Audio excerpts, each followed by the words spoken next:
Tudo bem, pessoal? Estamos começando mais um Ponto Cego, o podcast que está aqui para debater a respeito do seu direito, o direito do condutor. Solta a vinheta, Tiagão.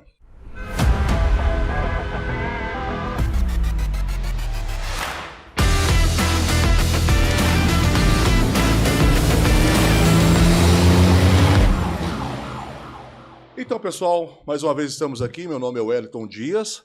Eu sou instrutor prático de trânsito, eu sou motorista profissional, consultor de trânsito também, e hoje, excepcionalmente hoje, vou estar mediando o nosso podcast, tá? E a gente tem um prazer de estar tendo mais convidados aqui hoje, mas primeiro vou apresentar, mais uma vez, quem sempre está aqui com a gente, a doutora Suzy, especialista em trânsito, especialista em direito administrativo, direito tributário, Manual Brasileiro de Fiscalização de Trânsito. Vou ficar falando aqui, tudo aqui que você está se especializando ou se especializou há muito tempo, né? Obrigado mais uma vez por fazer parte da bancada, estar aqui a gente excepcionalmente hoje, né? Uma situação atípica, e nós vamos tocar no assunto mais tarde a respeito disso. E a gente vai estar aqui conversando com a grande figura do Paraná aqui, né, doutora? Obrigado por ter vindo. Obrigada, Wellington. Obrigada por novamente estar aqui.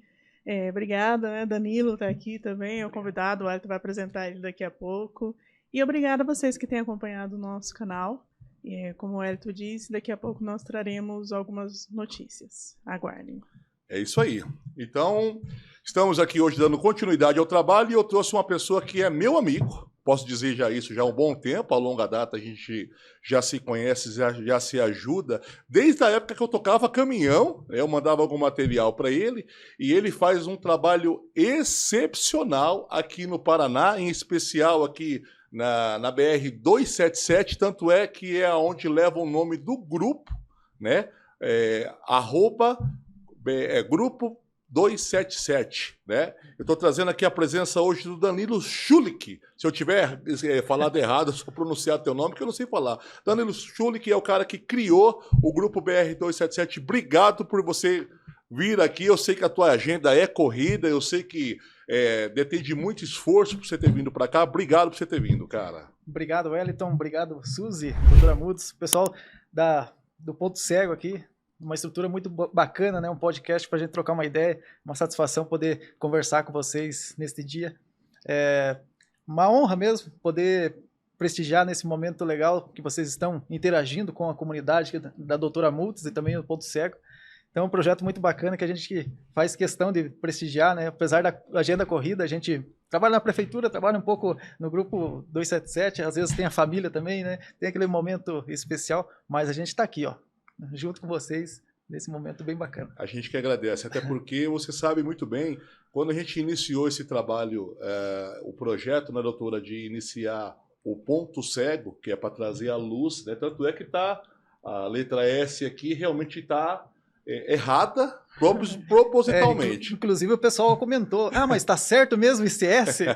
Daí você explica para a galera, por que é o S, né? O S nada mais é do que também fazer menção à estrada, mas é para justamente fazer essa provocação. Por que ponto cego com S? Porque a gente pode levar em consideração que 90% está certo, 10% está errado. E trazendo para o trânsito, para o direito do condutor, porque nós estamos aqui para trazer o direito do condutor, o direito do pedestre, né? A gente utiliza o S para mostrar esses 10% que está errado, né? E inclusive eu sei, a gente vai tocar nesse assunto que você também faz isso. Mas vamos começar, Danilo. Quem é o Danilo, rapidamente? Quem que é o Danilo? O que o Danilo faz? O Danilo é casado, é solteiro? Eu sei que recentemente você iniciou um trabalho também na prefeitura lá em Campo Largo, onde você mora. Toca nesse assunto rapidinho para a gente poder se conhecer também e vamos se aprofundando nisso. Então, eu sou o Danilo Schulich, sou casado, minha esposa é a Silvana, sou casado há mais de 15 anos. Tenho 2 filhos, o Lucas e a Luana. O Lucas tem 9 anos, a Luana 5. Então, já está bem caminho andado, né? Os 14 anos de casado, que era o momento mais tenso, já passou. Foi. Então, agora já tem família estruturada, né? Tem um emprego, então a gente é pai de família, a gente está aí para ver nossos filhos crescer, com um momento muito bacana assim na minha vida, que foi minha esposa, né? Que a gente se conheceu, apesar dos altos e baixos, né? A família sempre tem os altos e baixos, mas a gente sempre ama a nossa família, a nossa estrutura, primeiramente. Verdade. Então, eu também criei o grupo BR-277, né, através das comunidades ali próximas, né, que engloba a minha parte estrutural da família, né, então começou tudo ali, da onde que a gente nasceu mesmo, aí foi criando o grupo BR-277, foi construindo a forma, né, a maneira.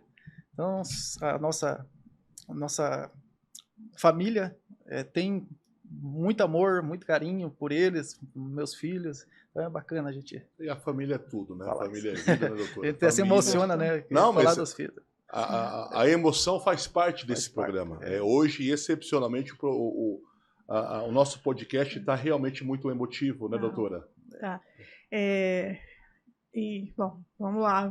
Eu olhei aqui, e você falando de família, o grupo BR-277, eu lembro que o público, né, muitas pessoas já te conhecem, né, conhecem a tua história. A gente conheceu o Danilo em 2021, que a gente começou a ter contato contigo. Acho que o Danilo ia lá fazer umas lives com a gente, isso, né, Danilo? Fazia. E aí eu lembro que... A gente deu um pontapé inicial, né? Doutora Mutz também, foi né? muito bom. E aí eu lembro que você comentou que quando você começou o grupo, eram informações e tal. E aí, quando saiu as informações oficiais da concessionária, né, que não tinha mais, o pessoal começou a vir para o seu grupo da BR-277 para pegar. Eu acredito que você foi o primeiro que colocou um ponto cego, né? Você viu o ponto cego, né, de informação, e aí você começou a vir. Bom, já que existe ponto cego, vamos trazer luz, né? Isso. E aí eu queria que você contasse um pouquinho dessa história. Como que você teve, igual você falou, você teve ideia por causa da família e tal. E como que começou assim, você falar, vou montar esse grupo e vou começar a colocar informações? Era só você que colocava? O pessoal foi chegando? Conta um pouquinho pra gente como é que foi essa montagem. Porque teve um lance, né, dos pedágios parar, né, de cobrar, e aí parou de cobrar também, parou a estrutura, parou a cobertura. E foi você que entrou na hora. Como é que é isso? Então, o grupo nasceu por uma falha da concessionária de pedágio. Na época era a CCR Rodonorte que cuidava do trecho, e ela só comunicava períodos de obra, né? Você entrava no site da concessionária, tinha alguns momentos que falava sobre o tráfego, mas só interdições totais, assim, quando havia muita emergência. E naqueles momentos que havia 10 km de fila, você entrava no site da concessionária e não explicava o que era aquele motivo. Então eu comecei a... E essa parte da fila, ela poderia ocasionar também acidentes. Claro. Porque se não tinha uma concessionária que cuidasse disso, provavelmente não haveria uma sinalização que antecedesse essa situação. Isso. Se a pessoa está com um aplicativo lá, um GPS ligado, e se tem internet, ela consegue isso, mas de forma analógica não teria nada, só visível, não é isso? Isso. Daí foi que a gente entrou no gancho. As comunidades mesmo próximas ali, que é onde a gente mora, são várias vilas assim, né? A gente fala sobre vilas, né? Sobre vilas. Tem ali o Jardim Guarani, tem o Cercadinho, tem Rondinha. Então são 4 bairros assim que você passa pelo perímetro urbano de Campo Largo, que são muito populosos. E às vezes as populações ali que saem de Curitiba para Campo Largo precisavam se locomover. Aonde que elas iam procurar as informações, sendo que não tinha no site da concessionária? Então eu comecei a criar o grupo de WhatsApp, na época era 50 pessoas que cabiam no grupo máximo, 50, né? Isso era bem mesmo. Pouquinho. E daí eu fui juntando os amigos, daí conforme juntando outros grupos, daí Mas conforme isso alguém te falou assim, por que você não faz isso? Ou foi iniciativa própria? Através... Na época tinha uma manifestação em Campo Largo, as manifestações, reivindicação de passarela e viadutos. E eu, claro, participava dessas manifestações. Perfeito. E a gente juntava aquilo que acontecia nas nossas comunidades justamente para falar sobre essas manifestações. Certo. Daí foi que o grupo cresceu através dessas comunidades próximas. Legal. Daí a gente precisava questionar a concessionária, a gente tinha que ter um ponto de emergência, assim, para onde que vão procurar. Uma comunicação. Uma comunicação. Para onde que vão procurar para a gente lançar a próxima manifestação que vai acontecer por causa que estava acontecendo um acidente ali, tragédias, atropelamentos, reivindicações de passarela, viaduto, né, principalmente. Hoje, na época, você tinha que andar 12 quilômetros para fazer um retorno e voltar no mesmo ponto. 12 quilômetros. Para voltar no mesmo ponto que você estava. E tinha acesso, nós chamamos de obra de arte especial, né? Todas as passarelas que passam por cima da rodovia. Tinha acesso à comunidade para poder atravessar a rodovia? Ou não tinha, ou não tem? Como na época ainda não tinha. Daí foi construída a passarela, porque acontecia muitos atropelamentos. Certo. Daí depois, futuramente, dei um acordo de leniência da CCR Rodonorte e foi construir os 2 viadutos que era da região, né, onde que necessitava. Então foi um englobamento assim muito grande para essas duas comunidades, né? Jardim Guarani e Cercadinho, onde que a gente mora ali. Tá. Então essa foi um up assim que a gente conseguiu fazer do grupo uma utilidade pública, um ponto de referência para as comunidades interagirem. Entendi. Aí foi... E você imaginava, Danilo, que o grupo BR-277, porque assim, pelo que você está me contando, houve uma iniciativa da sua parte para poder juntar com a comunidade ali, para poder trazer à luz ali, trazer à evidência as necessidades, os acidentes, a ausência de sinalização, de passarela, tudo mais, para que isso pudesse favorecer ali aquela comunidade. Mas a coisa foi crescendo, foi tomando dimensão, e hoje tem uma dimensão no Paraná, hoje tem uma dimensão no sul do Brasil, e hoje tem uma dimensão no Brasil. Nacional, porque você sabe, eu sou caminhoneiro, eu conheço muita gente desse Brasil inteiro e muita gente acompanha. E quando está vindo para Paranaguá, está vindo para passar por Curitiba, porque aqui é o principal corredor para o sul. Para Santa Catarina. Para Santa Catarina, todos eles antecipadamente se informam por onde? Pelo teu grupo, pelo BR-277, pelo Instagram, pelo Facebook. Eu sei que você tem trabalho Telegram, que você tem um Telegram muito forte. Isso. E todo mundo fala, pô, o BR-277, você conhece os caras? Pô, que legal. E eles acham que é os caras. Eles acham que é uma estrutura. Porque assim, o teu trabalho é tão profissional, né, que você cuida com muito carinho, com muito zelo. E eu quero parabenizar você. Obrigado. E eu acredito que eu consigo representar a comunidade quando eu falo isso, porque o teu trabalho realmente é muito profissional. E isso, obviamente, tomou toda essa dimensão nacional. Não é mais uma coisa do Campo Largo. Isso. Inclusive, a BR-277 não é mais sua, né? Você já sabe que é de todos nós. Você sabia que ia chegar nessa proporção? Nunca imaginava. Eu achei assim, vou chegar a uns 5 mil seguidores, né? Na época que eu pensava assim, bem baixo, né? E na época que eu atingi esses 5 mil, falei, nossa, o negócio tá criando proporção mesmo, tá indo forte. Daí a gente sempre comunicava as coisas de utilidade pública e as comunicações das rodovias, né? Acidentes, sinistros, obras.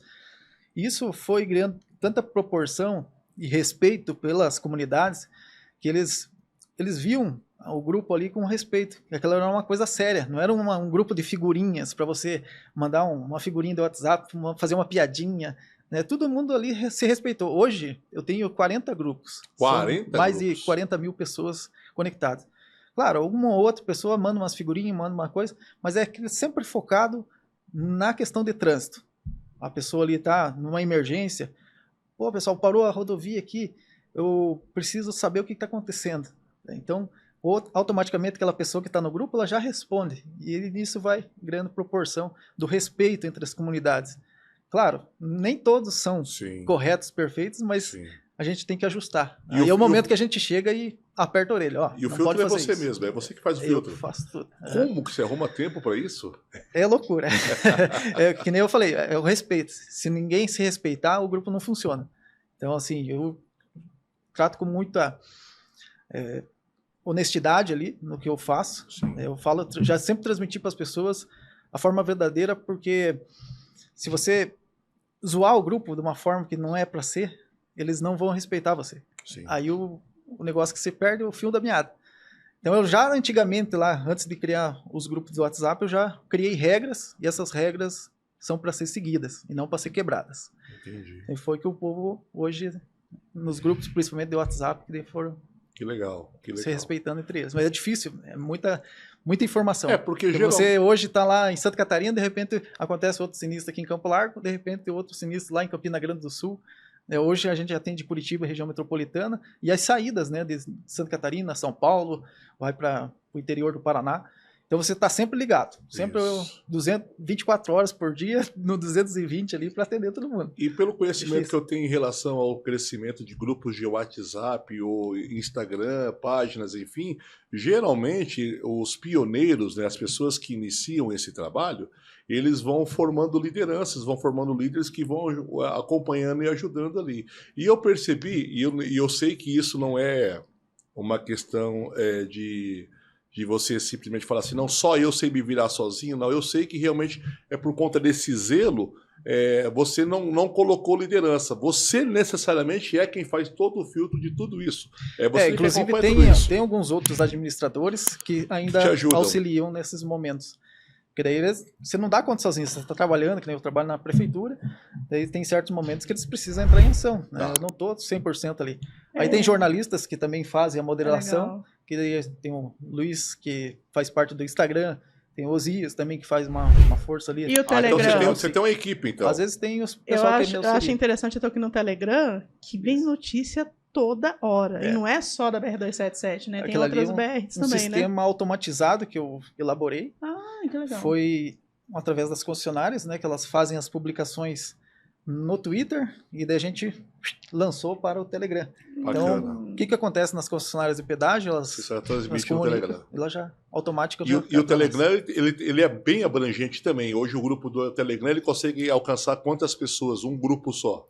São 46 mil pessoas. 46 mil pessoas. E capacidade de 200 mil, né? Então você pode ir crescendo ali à vontade, né? A gente vai pedir pro pessoal da produção também colocar o link do grupo, do Telegram, o arroba provavelmente também vai vir, o arroba tanto do Instagram como do Facebook e tudo mais. E eu sei também que não é só o grupo BR-277, né? Tem outros grupos também que você também administra também, e você iniciou esse trabalho também, não é isso? Isso, tem grupos de caminhoneiros, né? Tem vários outros grupos. Mas quais são as outras BRs também que você tem grupos também? BR-116, BR-476, 376, são rodovias são as co-irmãs, né? Que fazem a ligação com nós. Entendi. Às vezes acontece uma ocorrência na BR-376, eu faço a separação das imagens, que às vezes você precisa, né?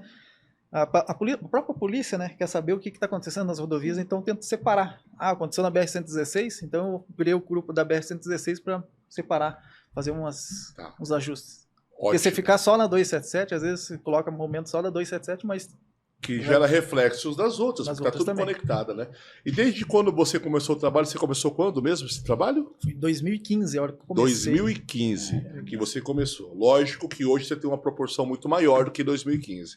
Mas de lá para cá, quais são a evolução que você viu, não por conta do seu trabalho? Porque o seu trabalho hoje é mais de comunicador, né, até também de cobrança também daquilo que a comunidade... Você é um transmissor daquilo que a comunidade está solicitando, não é isso? Isso.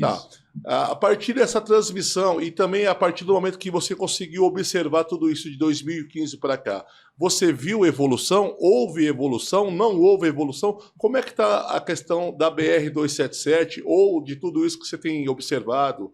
Essas outras BRs também que você tem acompanhado, como que está esse andamento, né? Nós estamos agora em 2024, quer dizer, deu quase 10 anos, né, que você está acompanhando. E nesses quase 10 anos, o que você observou?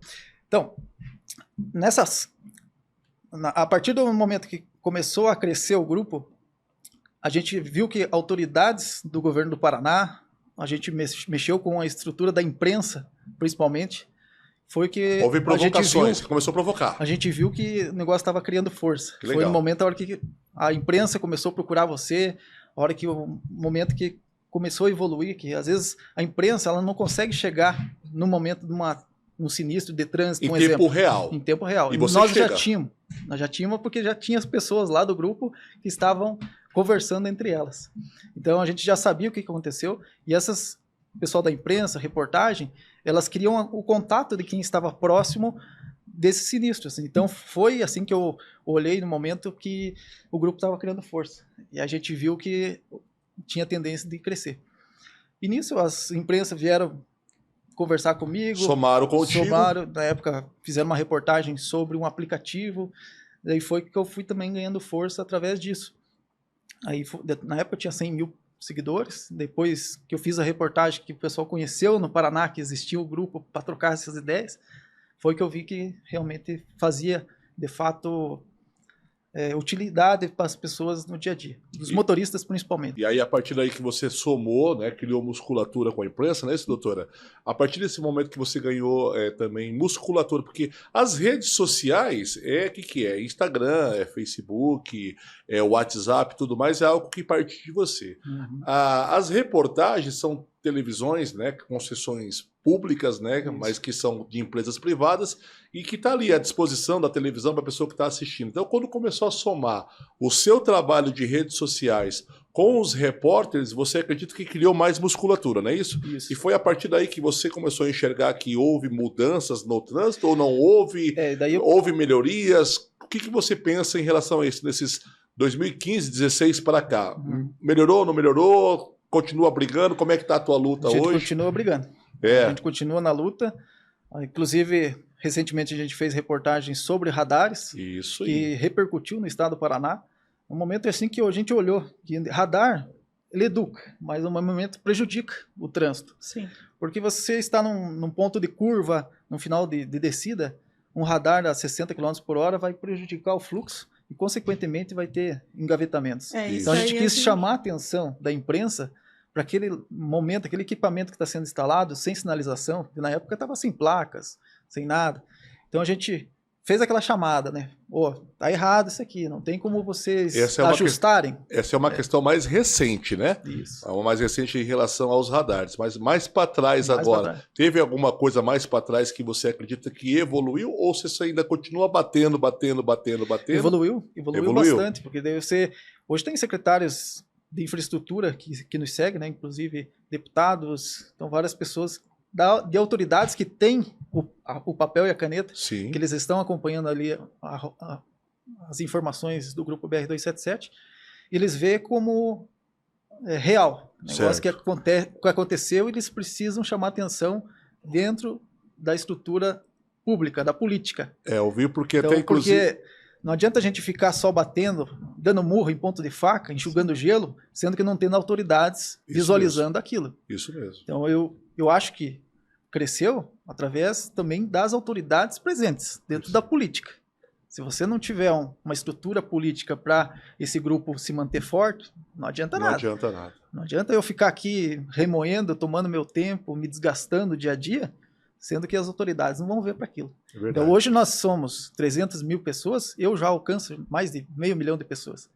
Então assim, se as autoridades não der olho para aquilo que está acontecendo, quem sou eu para falar alguma coisa? Né? Eu vi recentemente que houve um político que veio a provocação lá desse corredor Curitiba-Paranaguá, né? Isso. E que estava ali, o asfalto estava precário, os próprios caminhoneiros estavam filmando e mandando para você e você publicava no grupo BR-277, ou seja, havia ali, doutora, a denúncia, né, que os próprios usuários da BR, né, da rodovia, mandavam para o Danilo e o Danilo não se ausentou. O que acontece? Muita gente se ausenta, coloca isso debaixo do tapete, esconde, e ele nunca fez isso, até do tempo que eu conheço ele mostra a real, e o que eu gosto muito de acompanhar o grupo, de ser realmente um seguidor, é porque você ali não expõe o seu interesse, e você não expõe também ali o seu posicionamento. Você expõe ali os fatos. É o que realmente acontece. É os fatos. Que hoje em dia está faltando muito disso. Né? A pessoa expor os fatos. Isso. Não expor a visão dela. Minha visão é isso, minha visão é aquilo, o político fulano de tal é o melhor, ou o político ciclano é o melhor. Não, vamos expor os fatos. E aí expor os fatos para você, mostraram que a rodovia de fato, doutora, estava abandonada e é um grande corretor agrícola, né? E é um problema que... O que ocorre? Teve igual você começou em 2015, né? Isso. Mas desde 2011 já tem uma portaria ali falando que quem cuidaria dessas informações sobre as rodovias federais, que é o caso da BR-277 e outras rodovias, seria o DENIT, através de um site ali chamado Rota das Cidades. Uhum. Só que esse site não é atualizado em tempo real, né? É igual você falou, ele coloca uma projeção de obras, coloca uma projeção de alguma coisa que vai acontecer, mas não é isso a função. Geralmente, então hoje você trabalha numa deficiência do governo. Porque assim, vamos ser claros, existe uma verba, existem pessoas que deveriam estar fazendo esse trabalho. Isso mesmo. Existe isso. E você recebe quanto de verba? A gente é voluntário.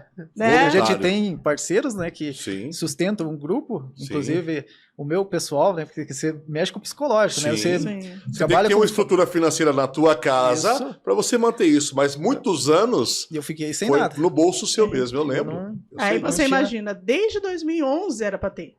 Então, vamos dizer, se esse sistema estivesse funcionando, não existiria esse ponto cego, né, que o Danilo está trabalhando hoje, que ele está fazendo isso de forma voluntária, né? Porque, assim, cabe ao governo, né? Existem essa questão da fiscalização, cabe à PRF, e as informações, como você falou, os concessionários colocam no Twitter. né? Mas assim, coloca informações vagas, mas sendo que a obrigação deles era realmente passar essas informações, justamente igual você falou disso, questão do fluxo, a questão de acidentes. Por quê? Porque imagina, a pessoa, se ela tem essa informação, ela precisa viajar, por exemplo, para Santa Catarina.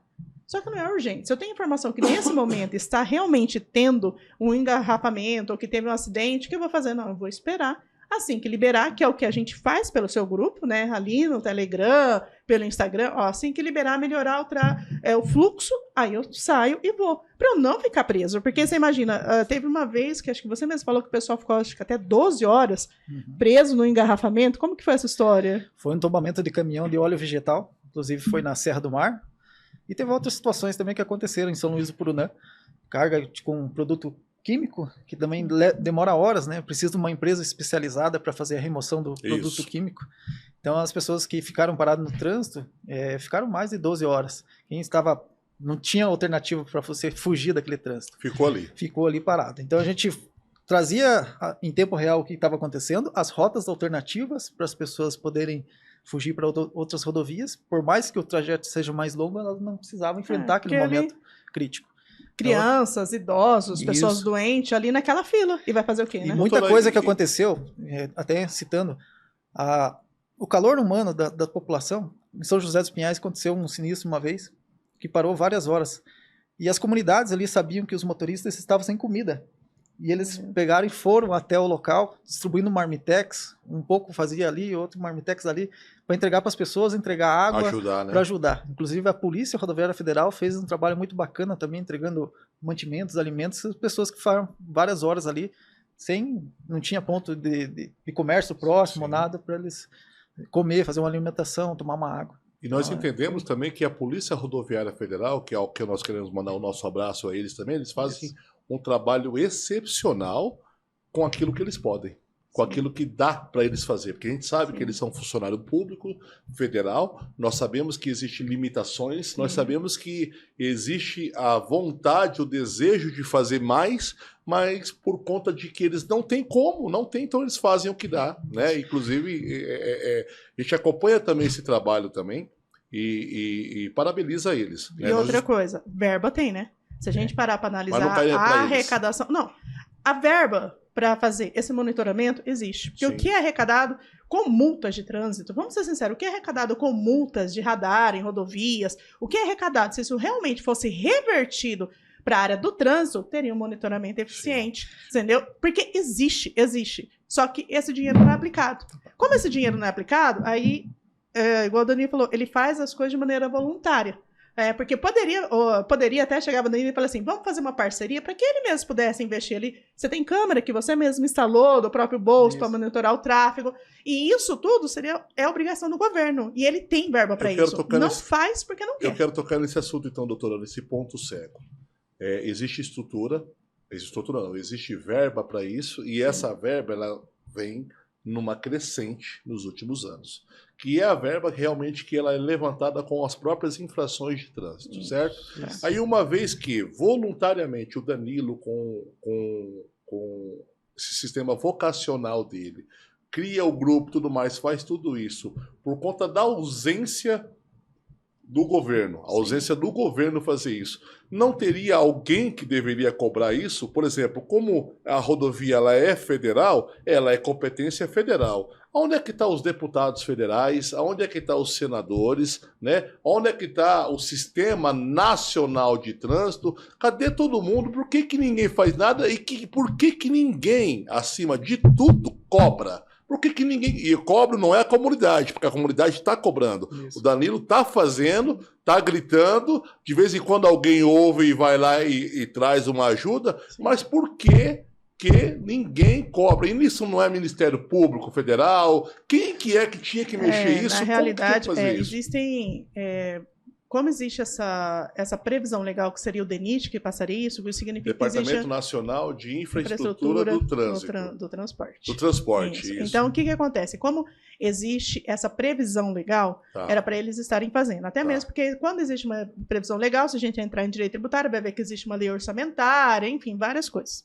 E se existe uma lei, os deputados federais já fez a função deles, que era de realmente criar uma legislação que amparasse uma verba para isso. Os deputados federais fizeram a parte deles. Ou seja, entendeu? O deputado federal ele é responsável, tanto o deputado federal como o senador, de criar as leis. As leis. Aí criou-se as leis, estabeleceu ali que tem que separar uma verba para isso. E a execução? A execução cabe ao executivo.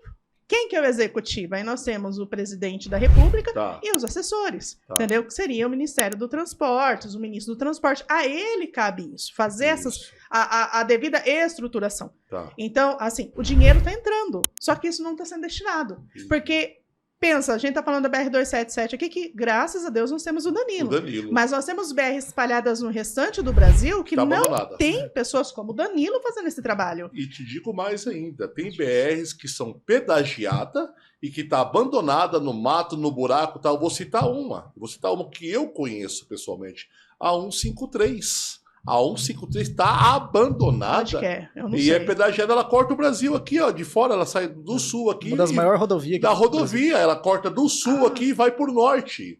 Tá abandonada. Quando você passa em Minas Gerais, então, e é caríssimo os pedágios, sabe? Então, o que está faltando, Danilo? E você ainda mais sabe muito mais do que a gente a respeito disso. Está faltando realmente que o executivo realmente execute. Isso. Então, e aí, diante disso, o legislativo vai lá e cria as leis. Isso. O executivo não executa. Né? O Ministério do Transporte não foi. Não estamos falando do atual presidente, estamos falando de coisa. Esses são anos, né? já são não anos. Estamos falando de agora, porque isso, aquilo, aquilo. Estamos falando do problema, dos fatos, né? Isso, exato. Tá, e aí o executivo não executa. Tá, e aí? Como é que faz? Parou aí, então a gente tem que só pagar e. Como é que faz aconteceu isso? Em Paranaguá. Paranaguá, a questão de segurança pública, que envolve muito. A questão federal, dentro da própria prefeitura, né? A estrutura do governo federal, prefeitura. O governo federal porque é porto, né? Isso. E tem o governo federal ali, que é obrigado também.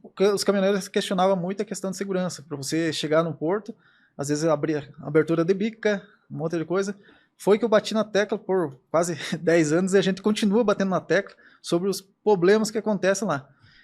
E agora, recentemente, melhorou um pouco. O pessoal soube que várias polícias tiveram que abordar esse tema ali, porque realmente estava muito perigoso andar em Paranaguá. A ocorrência de crimes também era muito grande. E hoje, através das nossas divulgações, foi que a polícia, a própria política mesmo, viu que aquele porto de Paranaguá, que arrecada milhões, recordes e recordes, deveria ser olhado com outros olhos. Sim. Tanto na estrutura de rodovias, que estava precário, e também na questão de segurança, às vezes a mobilidade urbana ali da própria cidade. Hoje você não pode estacionar uma carreta numa rua pública ali que você leva multa. Isso. Então tem muito isso. Então a política deve ser olhada com outros olhos, o olhar popular dentro dos caminhoneiros. O que precisa para melhorar aquela situação em Paranaguá? Pontos de apoio. Hoje já existe uma concessionária que administra o trecho, a princípio será construído um ponto de apoio para esses caminhoneiros. Gratuito? A princípio será gratuito. Você vai pagar pelo serviço, né? Porque você está pagando ali uma taxa de pedágio. Porque já tem ponto de apoio lá, mas são das empresas ao qual vai acolher a tua carga. Eu digo isso com todo... Mas a lei do caminhoneiro já obriga a fazer isso. Essa lei do caminhoneiro, ela é de 2015. Doutora, mas aí é onde eu quero falar de lei de novo com a senhora. Lei não está faltando. Tem lei demais. Gente, tem lei demais. Tem lei demais. Falta o que está faltando é alguém executar e, acima de tudo, alguém que cobre que seja executado. E aí eu não sei, eu preciso que a senhora me auxilie nisso para saber assim, quem que tem que cobrar que seja feita a execução. Isso. É que assim, quem muito... tem que cobrar? A gente disse que na nossa Constituição Federal, quando você vai fazer uma cobrança, né, para um governo federal, ele tem, a gente diz que rol taxativo. Né? O que é um rol taxativo? Isso ali. Então significa o quê? Eu, como pessoa física, não posso chegar lá e cobrar o governo alguma atitude, ao menos que eu prove que eu tive um prejuízo, aí entra com uma ação contra ele, vai demorar 20, 30 anos, e ganhando vai virar um precatório, para quem sabe os bisnetos receber. Né? Infelizmente, é a roda do governo. Quem hoje poderia fazer? Nós temos hoje, fora, né, os deputados, que são os deputados que eles podem entrar como peticionamento ali, os deputados federais, Os senadores. Quando se refere à rodovia federal, deputado federal, senadores. Se for estadual, os deputados estaduais. Isso. Aí nós temos também a OAB, tá? Nós temos também o Ministério Público Federal, lógico. Nós temos aí procuradores, o Federal Procurador-Geral da República. Então, assim, ou Associação de Representatividade Nacional em, no mínimo, 5 estados. Entendeu? Então, uma associação que tem uma representatividade em no mínimo 5 estados, que tem CNPJ, tal, essa associação também pode entrar com uma representação contra o governo federal solicitando essa execução. Porque, assim, existe lei. É igual a gente tá falando, lei existe, mas não existe uma execução. Então, como não existe essa execução, a população está sendo prejudicada. Se a população está sendo prejudicada, os partidos políticos, na verdade, a ideia dos partidos políticos, quando foram criados, era para isso, para esse tipo de reivindicação, a pessoa chega lá, falar para o partido político, e o partido político se entende que tem uma representatividade nacional, ele pode oferecer também esse tipo de denúncia, tá? Ele também pode cobrar, ele pode entrar com uma ação. Só que não é o que acontece hoje. Infelizmente, nós temos muitas omissões. Parece que assim, quem está lá em cima, quem tem essas, né, quem pode fazer isso, muitos não se interessam. E aí a população precisa se ajudar. Entenda, a população precisa se ajudar de maneira voluntária para que seja resolvido o problema, sendo que a gente sabe que tem gente lá em cima recebendo dinheiro para resolver esse problema. Então, o trabalho que a BR-277 faz é um trabalho realmente de utilidade pública. Né? É utilidade pública. O trabalho que hoje a BR-277 representa. Só que a BR-277 faz um trabalho de utilidade pública hoje, de maneira voluntária, onde ninguém recebe nada.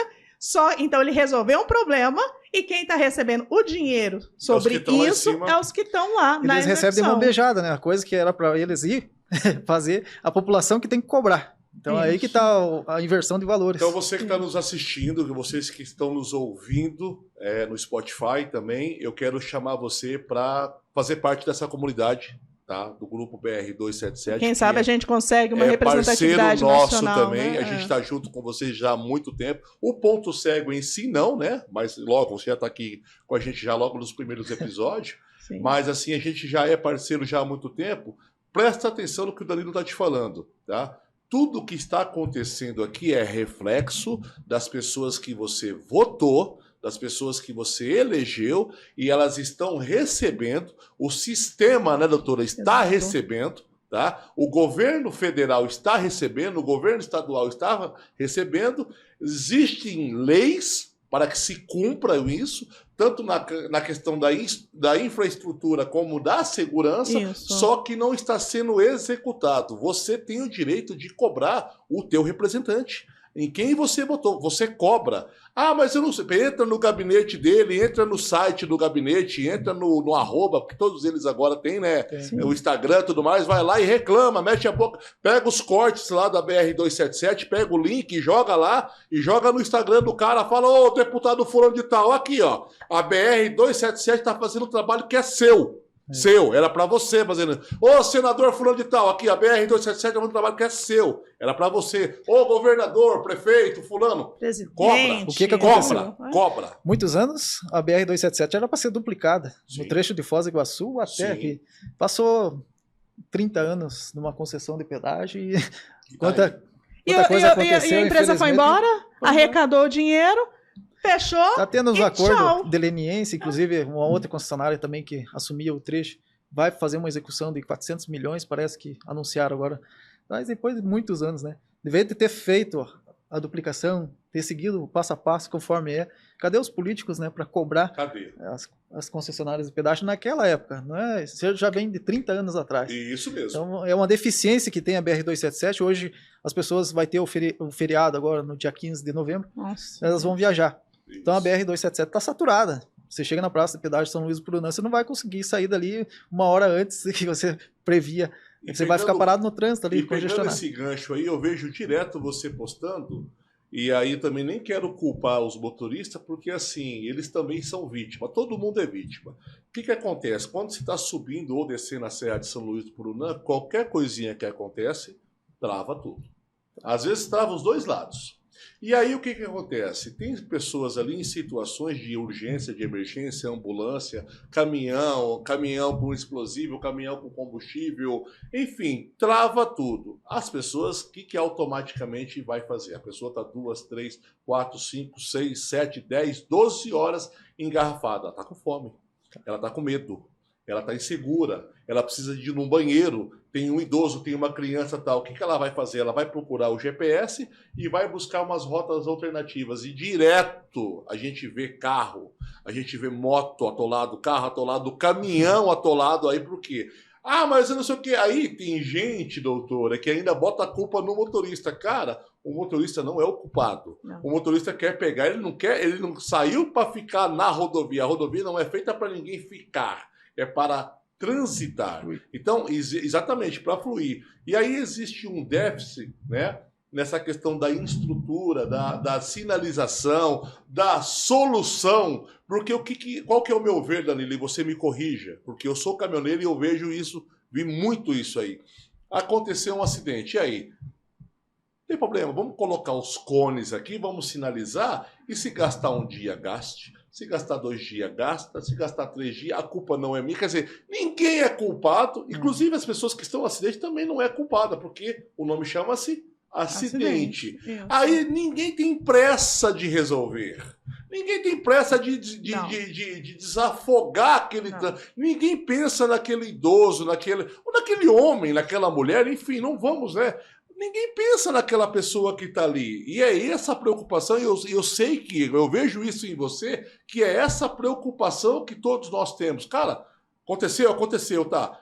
Quando uma casa está pegando fogo, ninguém quer saber quem botou fogo. Vamos lá apagar primeiro. Cadê a estrutura, né? Aconteceu um acidente com vítima, fatal. Cadê já imediatamente o IML, Polícia Científica, coisa de 10, 15 minutos próximo ao local, ter pontos de apoio nessas rodovias, com a própria IML, a própria estrutura do governo, do estado, né, tendo apoio ali, já imediatamente cobrir aquele local, né, fazer a isolação, daqui a pouco já fazer a remoção dos veículos. Cadê a estrutura do governo, da própria concessionária de pedágio? Aconteceu naquela época 100 caminhões, né, engavetaram ali em São Luís do Pru, né? Então, você tem que ter uma estrutura muito forte. Precisa de 10 guinchos. Então, tem que ter uma estrutura naqueles pontos específicos. Mas tem, Danilo, mas eles não querem pagar. Demora muito. Eles não estão preocupados. Na realidade, assim, o que eu vejo? Nos países desenvolvidos, então, tem até um tempo que fica, né? Eu gostava muito de assistir aqueles programas dos Estados Unidos, que é os guincheiros, né? Isso. Que acontece, são privados, né? São privados. Aí a pessoa tem um tempo para tirar da rodovia. Tem um seriado que fala só sobre isso. Quem quiser procurar depois, procura ter os seriados dos guincheiros. Dos guincheiros, Guincheiro de rodovia. Não, eles ficam rodando o dia inteiro. Aí o que eles fazem? Eles ficam ali, hora que surge, eles correm lá, tem que tirar, porque é obrigado a pessoa, por exemplo, carro quebrou na rodovia, ele tem um prazo para tirar. E acabou. Não tem esse negócio. Quebrou, tô esperando meu guincho, meu seguro. Problema seu. Eu vou tirar, você paga, depois você se vira com o seu seguro, com o seu guincho, você manda fazer o que tiver que fazer. Que o trânsito tem que fluir. Isso, acidente também. Primeira coisa, acidente, corre, né? Vai à ambulância, é tudo muito rápido. Então, eles têm um prazo de 1 hora, entre 1 hora e 2 horas, para liberar o fluxo novamente. Inclusive, aqui no Brasil também existe isso, mas às vezes não é cumprido, né? Às vezes aconteceu um sinistro ali, a pessoa, mas eu não quero tirar meu carro daqui porque eu tenho que tirar uma foto, tenho que esperar. Isso gera até uma multa, né, doutor? Gera. Se você não tiver vítima no acidente de trânsito, recolhe o carro ali por acostamento, retira já imediatamente da pista para não ocorrer outros sinistros. Mas a rodovia pedagiada, a concessionária que tinha que ser a primeira de chegar e tirar e tudo mais. Mas o que ela é a primeira a fazer? A primeira coisa a fazer é colocar os cones. Aí hoje, acabou a pressa. A inspeção de tráfego, para você ter uma noção, um carro, estou falando de uma caminhonete, né, uma saveirinha que faz a circulação nas rodovias.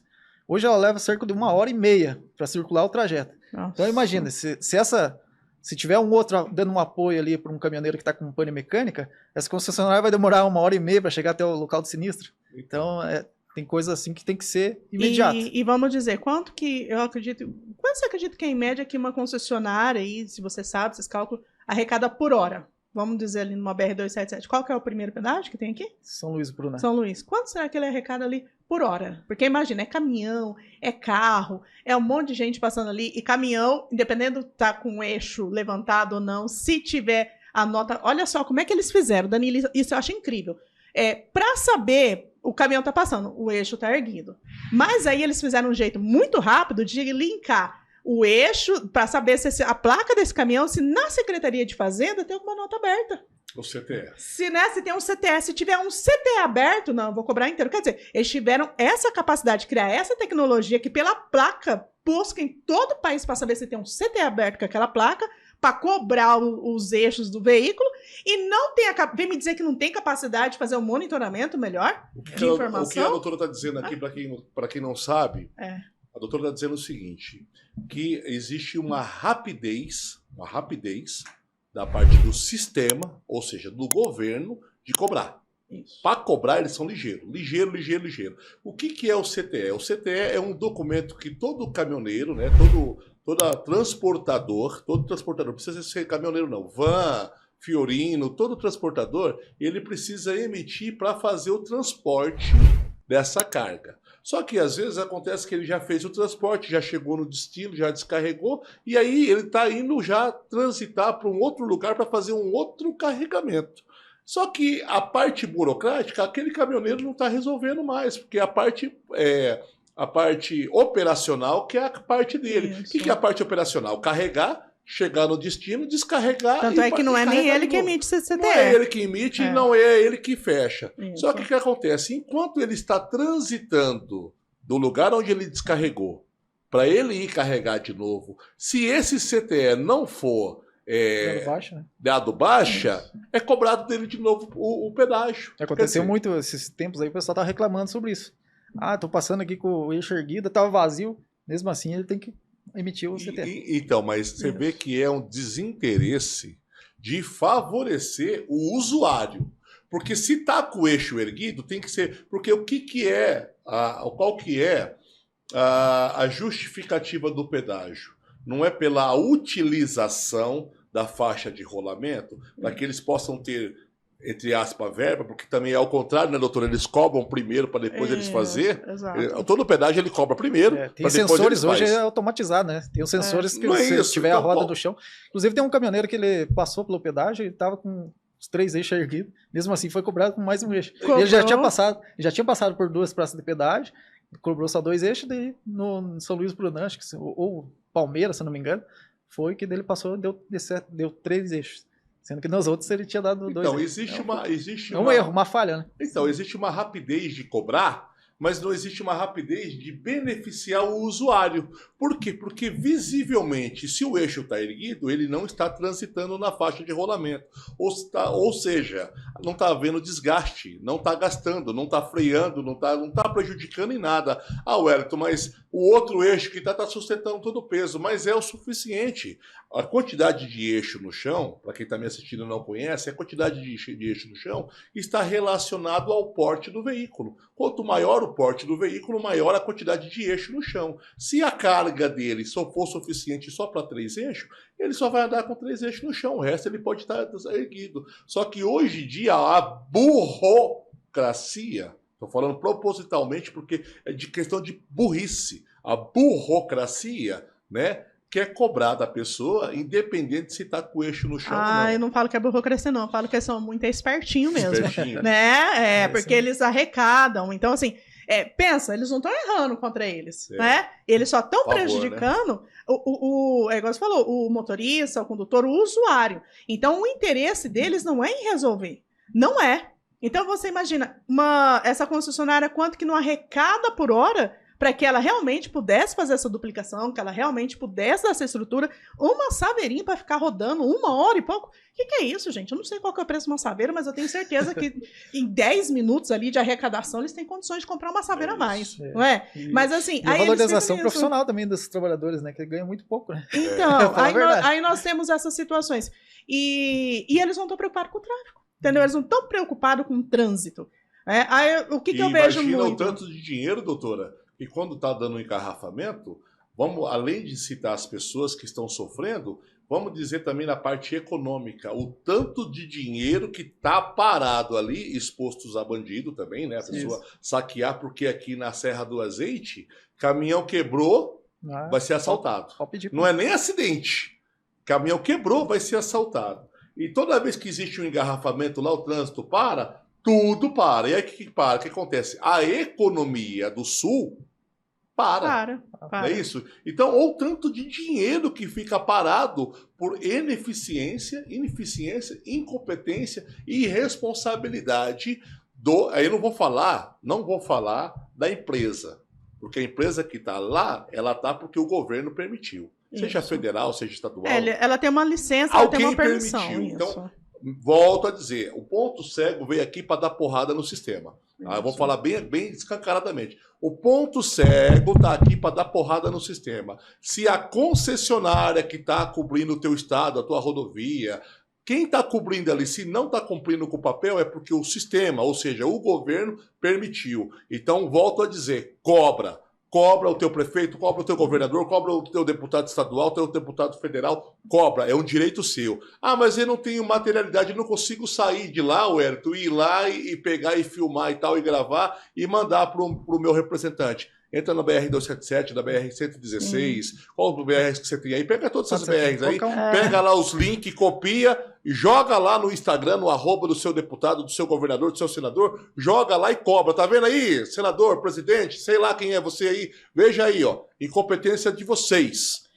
E nós temos um outro problema, é que quando a pessoa ela passa por uma situação dessa, ela tem um prejuízo financeiro, seja o que for, ela quer entrar na justiça. Sim. Né? Eu vou entrar porque... Aí nós temos a seguinte situação. Se for uma rodovia federal, ele tem que entrar contra o DENIT, né? Mesmo que seja pedagiada, tá? Certo. Porque quando vem o pedágio, a empresa ela é uma concessionária, é uma concessão federal. Ou seja, o DENIT que é o responsável. Isso. Não importa quem está prestando serviço. E não adianta, por exemplo, a gente tem algum problema, um valor baixo, a gente pode entrar em pequenas causas aqui, né? Então, vou cobrar o fulano em pequenas causas. Tá. Só que contra o DENIT, um governo federal, um órgão federal, tem que entrar lá em Brasília. Em Brasília? Em Brasília. Em Mas Brasília. Como é que eu, aqui em Curitiba, eu entro contra Brasília? Vai ter que entrar em Brasília. É o único foro que a gente fala que é um foro privilegiado. Então, você imagina, eles já fazem isso para prejudicar mesmo. Né? Então, é por isso que a gente diz que é importante as pessoas exigirem e uma associação realmente de representatividade nacional ajudaria nisso. Porque aí sim caberia aos deputados federais, estaduais, falar, vamos mudar as regras? Então, ações aqui contra concessionárias, nós vamos mudar a lei, porque eles podem fazer uma lei complementar, falando que pode ser no próprio estado dele, ou pegar um juizado de pequenas causas. Porque assim, você vai discutir, teve um prejuízo, estourou um pneu do carro, estourou alguma coisa, eu tive 9 mil de prejuízo. Aí você fala, putz, eu vou para Brasília por causa de 9 mil de prejuízo, gastar com advogado e não sei o quê. Mas tem que ir pessoalmente, tem que ir lá. Não, através de advogado. Sim, mas de qualquer forma tem que ser um advogado de lá. Não, pode ser um advogado, vamos supor, daqui consegue protocolar. Para entrar uma ação lá. Isso, consegue entrar com a ação lá. Só que, você imagina o tanto, porque aí como a gente fala a gente fala num foro privilegiado, eles têm o dobro de prazo, tem um monte de ação. Aí você imagina, tem um juiz, porque é um juiz federal que vai analisar esse processo, e esse juiz federal, ele vai ficar lá, falar assim, bom, tem um monte de coisa aqui, eu tenho justamente as minhas preferências, né? Preferências assim, o que eu preciso julgar primeiro. Então vai ficando, e passam-se anos. Tá bom. Só preciso falar rapidamente, porque assim, a gente passou, entrou na reportagem, e foi falando de várias situações e pulou um pouquinho sobre os radares. Eu só preciso falar rapidamente, Danilo, com você, a respeito desses novos radares que foram colocados, e eu também concordo com você, foi colocado de forma irresponsável.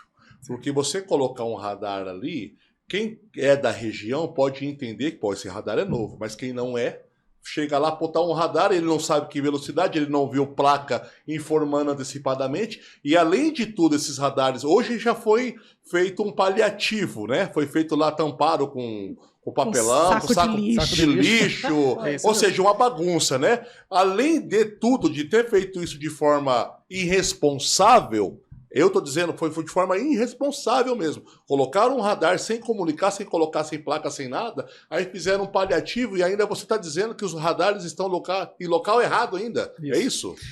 O que a gente se deparou com um radar no final de descida, em São Luís do Paranã, num ponto de subida e daí começa um declive.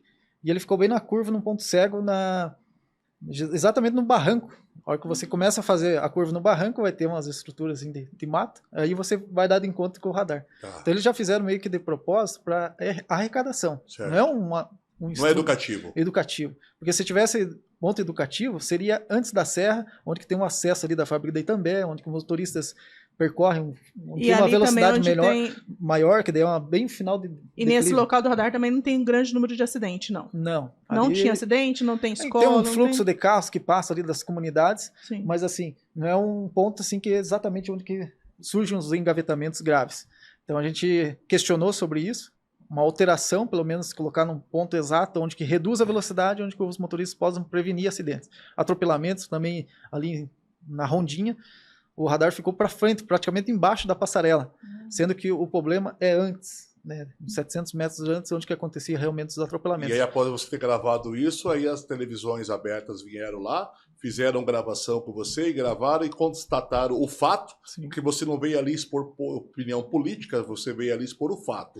Prevenção de acidentes, né? Prevenção de acidentes, ou seja, mostrar que os radares estavam ali para arrecadar e não para beneficiar o usuário, e aí a partir dali foi para a rede nacional, foi para a rede estadual, foi para tudo que é lugar aí. E aí já houve algum posicionamento de benefício ou só encheção de linguiça até agora? Por enquanto foi colocado placas, colocaram ali radar em instalação, só tem uma placa só embaixo do radar. Todos os radares que foi colocado e não tem uma prévia antes.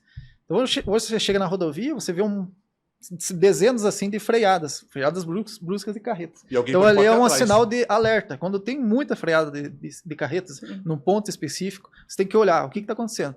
Você chega e se depara com um radar na descida. Então, é questão de lógica. Você não precisa ser engenheiro de tráfego para saber de uma questão tão grave como essa. E no caso, eles apresentaram algum estudo técnico desses radares? Não, simplesmente, inclusive até conversei com outro pessoal interno, assim, da Polícia Rodoviária Federal, e eles mesmos até sugeriram algumas alterações, mas a empresa que instalou, às vezes não sei. É, né? Porque para instalação de radar tem que ter um estudo técnico. Tem que ter uma autorização da Polícia e é um estudo técnico, né? E cadê esse estudo técnico? Assim, entendeu? Eles são obrigados, fala assim, eles não são obrigados a publicar em diário oficial, não são obrigados hoje a colocar, vamos dizer, na multa e tal. Só que eles são obrigados a apresentar de forma para a população onde estão esses estudos técnicos. A empresa concessionária divulgou, né, fez uma nota que ia colocar 24 radares, mas não foi especificado aonde, qual quilômetro e qual região. E não apresentou os estudos técnicos, que a lei fala que tem que apresentar. Então, isso foi uma falha. E a gente aproveitou essa falha para divulgar o que estava errado. Você, deputado federal, que é aqui representante aqui do Paraná, você, senador, tá? Você dá teus pulos, dá teu jeito e cobra isso, que é um direito nosso, e a BR-277 está fazendo isso de forma voluntária. E você que votou nesse deputado federal, nesse senador, seja ele de qual lado ele for, direita, esquerda, do meio, não importa, cobra ele para que ele faça isso acontecer, para que vidas sejam salvas. Inclusive, radar, a gente comentando, em São Luís do Purunã, que aconteceu um engavetamento com centenas de caminhões ali, mais de 100 caminhões da última vez, eles não colocaram radar. Colocaram só nos pontos específicos, onde que o fluxo era maior do perímetro urbano, e onde que realmente acontecia os sinistros, eles não colocaram ainda. Possivelmente vão colocar, vai ter, claro, novos estudos, e instale lá radares, mas a prioridade seria exatamente nos pontos específicos onde que a gente divulgou. Isso, que mas é o local de acidente. Por que eles não fizeram aonde que realmente estava acontecendo?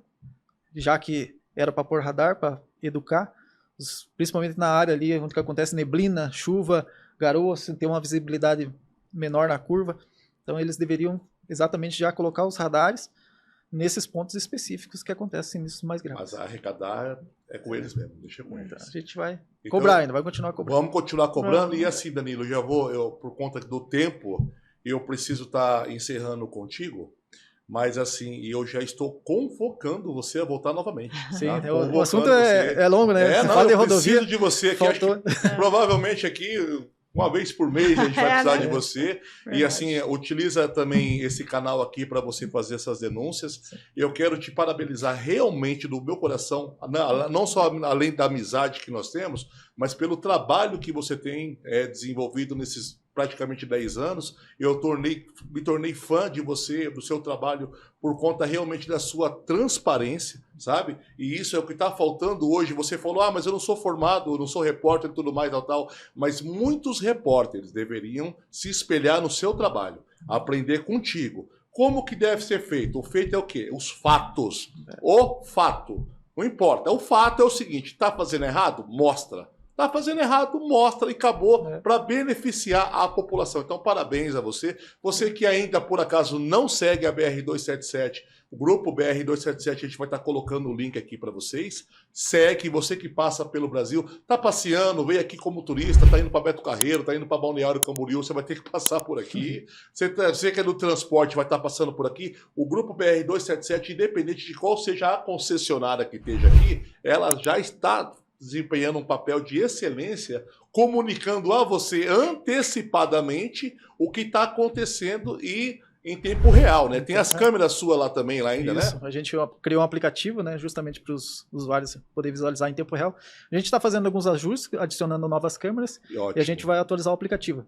Hoje, atualmente, está offline, né? Mas ela vai ser ativa aí no 2025. Perfeito. Já em janeiro já a gente volta ativo com todas as câmeras, inclusive 8 ou 9 câmeras a mais. Perfeito. Obrigado mais uma vez por ter vocês. vindo, tá? Obrigado mais uma vez por ter dispor do seu tempo de vir aqui conversar com a gente. Doutora, obrigado também mais uma vez. Obrigado, Wellington. Nós também representamos aqui a doutora Multas, né? Que é uma empresa especializada no direito do condutor, no direito seu motorista, no seu direito pedestre também. Qualquer coisa precisar falar com a gente, o nosso contato vai estar aqui embaixo, tá? Não deixa também de seguir aí a BR-277. E como a gente disse, né, eu vou até pedir para o Thiagão abrir a câmera para a gente aqui, já está aberto? Como a gente disse, está aberta a câmera aqui. É difícil para a gente falar sobre isso.